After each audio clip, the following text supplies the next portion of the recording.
Well, joining us to discuss whether these targets have been met, and if so, is the glass half full or half empty? That's the question I think that really we're asking as far as black money is concerned. Joining us from the BJP is their Lok Sabha MP from Bijnor, Bhartendu Singh is with us. From the Congress, we have Sanjay Jha, who's joining us from Mumbai. In the studios, we have Gurcharan Das, who's one of the leading voices on economics in this country. We're also being joined from Bangalore by Professor R. Vaidyanathan of IIM in Bangalore, and of the Aam Aadmi Party, we have Ashish Khaitan joining us from their offices in Delhi. Remember, it's not just the BJP but the Aam Aadmi Party as well that made black money a very important campaign issue, and we're hoping to be joined in a short while from now by the editor of the Amar Ujala Group, M.K. Venu, who's also reported extensively on this.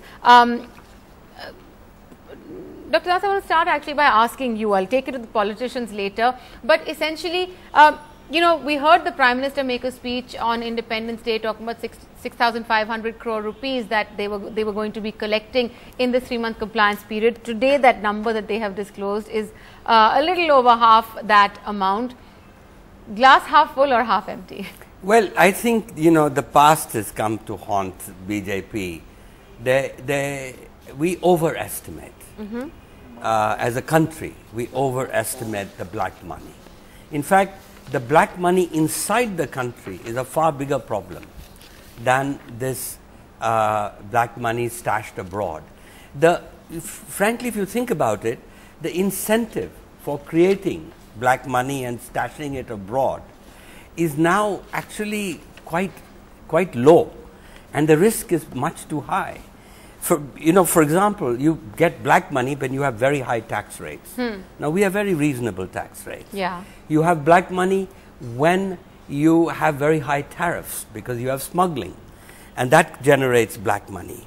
You have black money in the resources area, you know, the mining and so on. Now we have auctions in these areas. And so really the areas for generating black money, one is elections, and we need to do some election reform. The second is we have to do reform the real estate sector. Yeah. So I think, frankly, ultimately, why are the people even have any incentive? And the main incentive is the fact that the behavior of the tax department, nobody trusts them.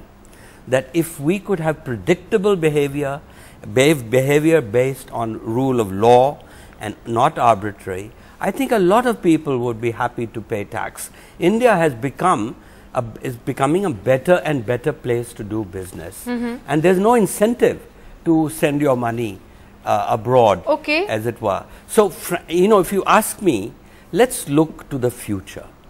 This business of black money and all that, I mean, it's right. We should catch crooks. Right. But let's not obsess over it. There's a lot to be done in the country. All right, that. Bhartendu Singh, come in on this, because there's been a lot of commentary today about how the Prime Minister had made very large promises on Independence Day about the kind of money that would be collected at the end of this drive. Thank you, Professor. You know, he's really said that said that the government is sincere. We have made the laws. Mining sector has become an open auction now. It was coal mining, and the last minister had to be arrested. He had to resign. This time, with the new laws and the online auction system of the mining sector of the coal mines, we've made a profit of 100,000 crores. And also, we've got free coal for the power sector. So with all these laws in place, I think really there's no incentive to have money stashed away abroad. People all over the world are looking at India as an investment option. At the same time, the government is sincere. We are making strict laws, 10 years imprisonment, the period for 60% tax, and you can get the money back, and 40% you can keep, is over on, will be over on the 31st of December. So all that is happening, and the government is sincere. We are making the laws. The Prime Minister is the leader of the Lok Sabha as the legislative head of this country. He's trying his best. As the head of the government, he's doing his best. We were all hoping we would get more money back, but we did get some back. not all of it, half of it. That was an estimate.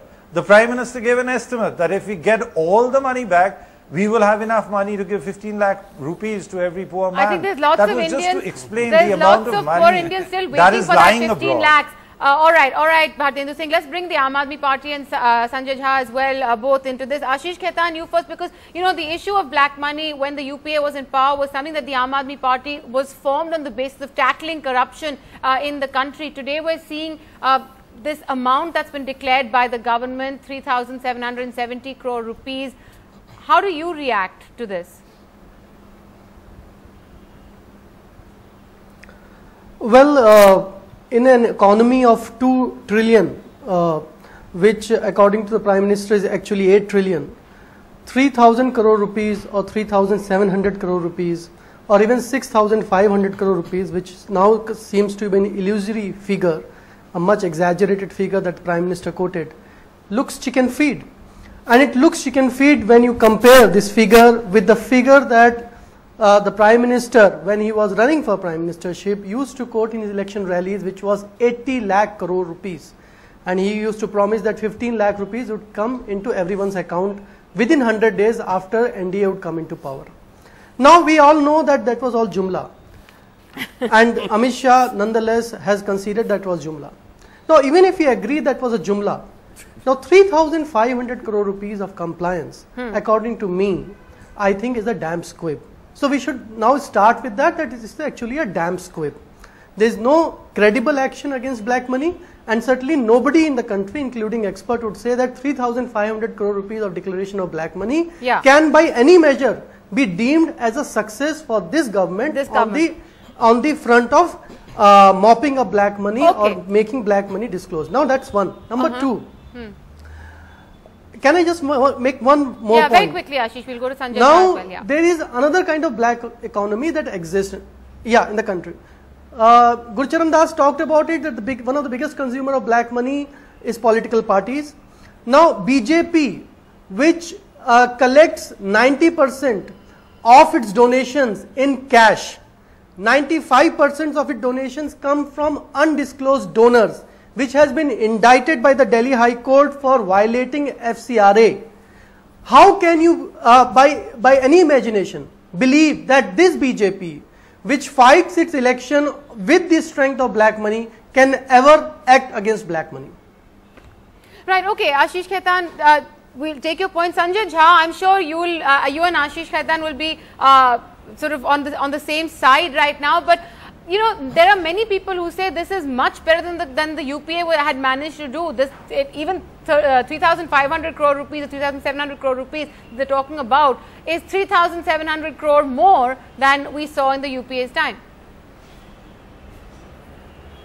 Maya, let me just tell you that if today Mr. Modi's government has got a black eye on the issue of black money, it's hardly surprising. You know, this whole act, if you read the act carefully, it was never designed to meet any ambitious target, the kind Mr. Modi floated during the campaign. It was nothing but a headline-grabbing PR, you know, kind of a stunt to give the people the perception that they were going after black money. Why? And this is not a Congress criticism. You have senior leader from the Bharatiya Janata Party, Mr. Ram Jethmalani, who called Mr. Modi's government on black money as committing, and I'm quoting him, an unpardonable betrayal of the trust of Indians. So this is something which is manifested, and I don't think anybody can dispute it. And I think, let me add to the point that Ashish Khaitan made, and to answer your question, if in 1997, and we are talking about just when liberalization began, if 5 years or 6 years after liberalization began, a similar scheme got 7,800 crores and now you get 50% of the amount, it tells you that the scheme was flawed. Was it willfully done? That I think the government will have to explain. But this is a monumental disaster. And the second point that I wish to make here is that, to add to what Mr. Das said, have you noticed that this government is not taking any action on issues where I think he's correct in saying that black money which goes abroad is stashed in tax havens is actually generated in India. you have real estate. Let's talk about participatory the domestic notes. black money. Stock exchange manipulation is done through, illegal foreign money enters through participatory notes when nobody knows who's the real owner. Okay, and stock markets are manipulated. This government has done nothing. Okay, Gurcharan Das, you wanted to respond to that? Yeah, you know, I think we should also remember, one, we overestimate Yeah. the black money that's outside. Second, we underestimate how difficult it is to bring it in. Country after country has had a huge problem bringing black money that's outside. So that's why I feel we should focus the bigger black monies in the country, and the focus should be, I mean, the GST will be the best answer for black money, because it will create a trail and create a huge incentive for everybody to pay their taxes. Okay, Venu, before I come to you, we're being joined by Professor Vaidyanathan from IIM Bangalore, who's done a lot of studies on black money in the last decade. Do you agree with Gurcharan Das when he says that the issue of black money really is not so much the kind of money that's been stashed overseas and what needs to come back, but also what's generated every day within the country? There is a point in what he says, but that shouldn't minimize or the importance of the huge amount of unaccumulated money kept abroad. One thing is, not all the money kept abroad is generated from inside. Major amount of purchases, trade mispricing, these happens outside. For every one of the major contracts for the last 60 years, certain percentage has been taken away in the form of black money. So let us not try to minimize the importance of black money kept abroad. Okay. All right. Domestic black money, only one point, Maya, I would like to add. Domestic black money is a no confidence on the government of India. The black money kept abroad is treason as per Supreme Court, which is a no confidence on the India itself. Okay, no confidence in India itself. M.K. Venu, Professor Vaidyanathan is talking about the Supreme Court. There was a committee that was set up to sort of push for investigation into black money. There's been several attempts over the years to try and recover these funds that have been placed overseas, and they're trapped. Many of this is trapped in the kind of international treaties that we have as well, non-disclosure treaties that we have with other countries, especially Switzerland and Luxembourg and places like that. You know, what do you make of today's declaration, the amount of funds that they've talked about? See, the black money law, number one, the kind of minuscule money that has come in, people are making up, all those who have money abroad and government hoped that they would bring it back, pay tax. They made a mockery of this. It was a combination of carrot and stick, 10-year jail, you know, property to be seized. That means nobody is scared, right? Now, I'll tell you why nobody is scared. Because there's an institutionalized arrangement whereby companies in India, they over-invoice imports, they send the money out and it comes back through the stock market route to fund elections. And you'll be surprised that this amount that has come in, multiple times more would have come in through the stock market route to fund the Bihar elections. And there's a 1000-page report which I've had access to, released by, which is lying with Mr. Arun Jaitley, released by the big committee, high-level committee this government formed at the advice of Supreme Court. That report has a table, Maya, which says that all leading parties show 80% of their, over 80% of their contribution as less than 20,000 rupees denomination coming from individuals. So there is an institutionalized arrangement to have 80% of the party funding as black. Now, unless Mr. Modi and other party leaders address this, now this is a gift that the politicians are paying themselves by keeping, you know, 20,000 rupees and below denomination as undisclosed. And you don't need to tell people where it is coming from. All right. So you get about 100 crores, you divide into denominations of, you know, 80,000, 20,000 each. Singh, respond to what's being said over here, because at the end of the day, you know, this government in particular has said that they are going to be going whole hog as far as bringing back black money is concerned, domestically or abroad. And yet you had a situation where you had the Supreme Court actually also intervene and say, you know, do your job on this particular issue.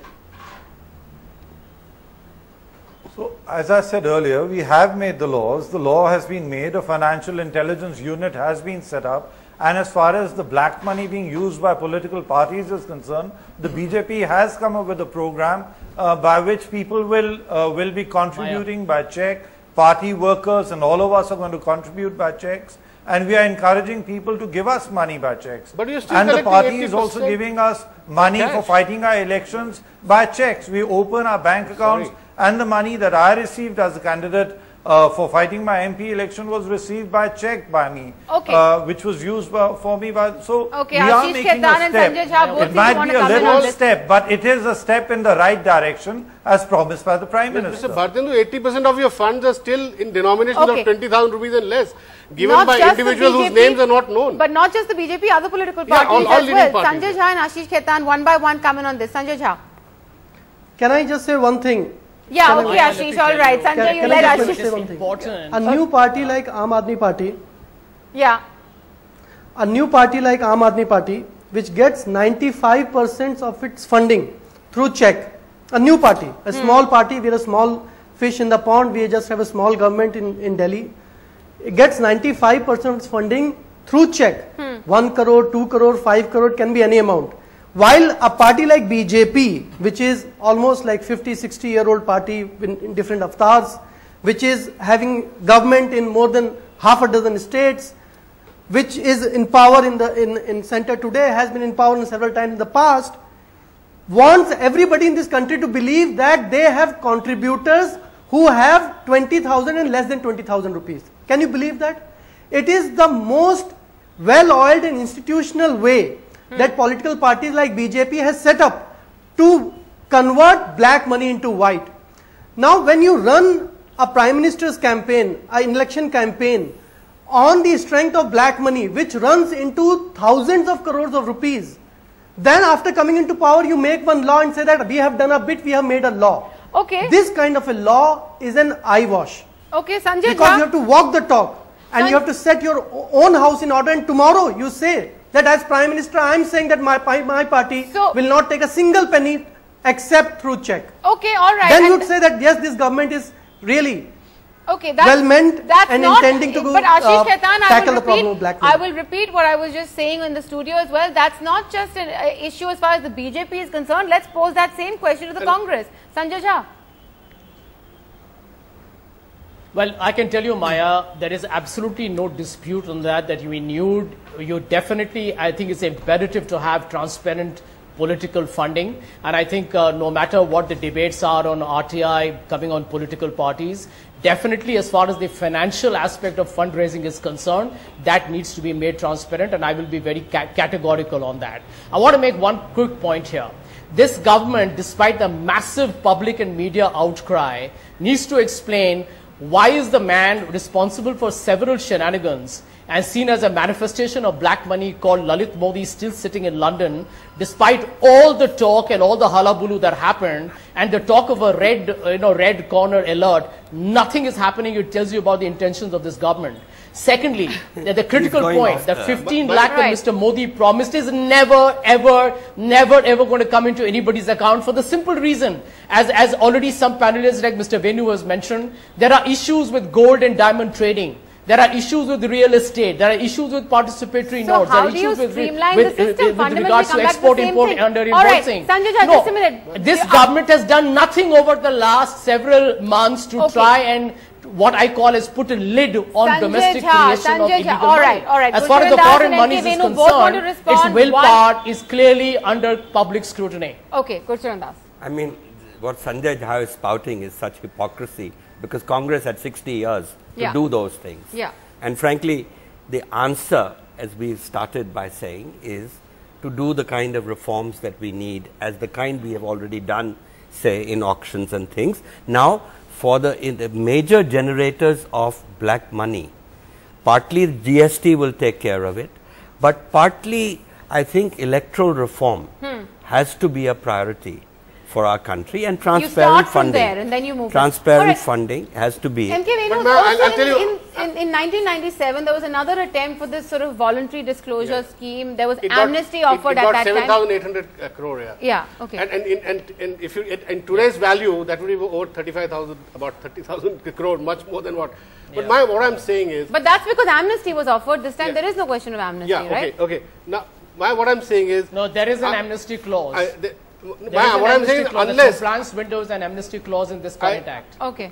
unless election funding is fixed, unless all the parties committed they'll take only by check, you will continue to have this whole thing of over invoicing or imports by companies coming back to fund parties. It has become a regular way. That's why you find in all investigations that CBI is doing on whether coal or spectrum, the trail goes abroad, and after that it closes because CBI doesn't get help from abroad.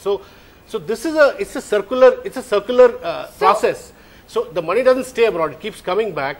This will not stop unless you make political party funding totally by check, In fact, which today neither Modi nor any other party is willing to do. In fact, interestingly, when those 600 names of HSBC bank account holders was leaked, there was zero balance in some of those accounts as well. Yeah. So where was the money that those accounts were set up They with? must have removed it prior to that. So of course those Is investigations that are still the on. question? Yeah. That's an investigation. That's an ongoing investigation. But you got more money from that, probably from this. From this law, I compliance guess, thing. yeah. Gurchan Das, yes. Yeah, I mean, I think the answer, Yeah. as Venu is saying, are institutional answers. There's no point breathing your best the And way saying that this is- that Aam Aadmi Party fellow has been doing, how good we are, etc. The answer here is to do the kind of things like if you have only by check. Today, the balance state sheet. funding. No, I'm not so sure that's a good idea. But the Maya, can I balance make a sheets quick- Yeah. of the political parties are still opaque. Okay. Ashish Khaitan, respond to that. Maya, I would like to make a point. Yeah, Well, okay. yes, one by one, I'll come to all my guests. Yeah. So Maya, one quick point. Ashish, I'll So go can I one by respond? one. Ashish, yeah, go ahead, Ashish Khaitan. yeah. So okay. So actually, the political parties, which then form governments, first have to clean up their act, get their act together, and all funding, most of the funding, should start coming through checks and should be accounted for. And it's not about Aam Aadmi Party being too moralistic. It's the basic requirement of democracy, transparency, accountability in political funding. I think that's the bare minimum that every political party should do, and that's what we are expecting from political parties like BJP and Congress. Number one. Number two, yes, go after black money that is stashed abroad, but every day-to-day black economy that exists all around us, bribes that a street vendor has to give to a policeman, which travels all the way up to commissioner level, the bribes that one has to give to MCD official that travel all the way up to the chain of the MCD commissioner and the mayor. All this needs to be also tackled with, because it is this kind of black economy that is hurting the common man. Okay. All right. Professor Vaidyanathan, I want you to actually come in on this as well, and then I'll take it to Sanjay Jha. I think, Maya, most important is people are not realizing that there was a huge pressure on this government to extend the time limit. The government did not do it. There was also huge pressure on the government to water down some of the classes. Government did not do it. Let's be very clear, this is the beginning, and people are making it appear as if this is the end, in the sense everything is over and nothing is happening and other. Just wait.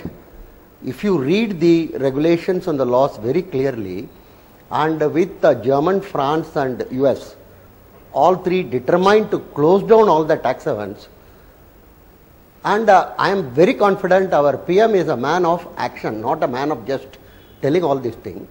This law, these investment advisors as well as consultants have done a wrong thing, telling nothing will happen. You just wait for a year or so, Okay. the amount of funds because of the action taken under the law would be phenomenal actually.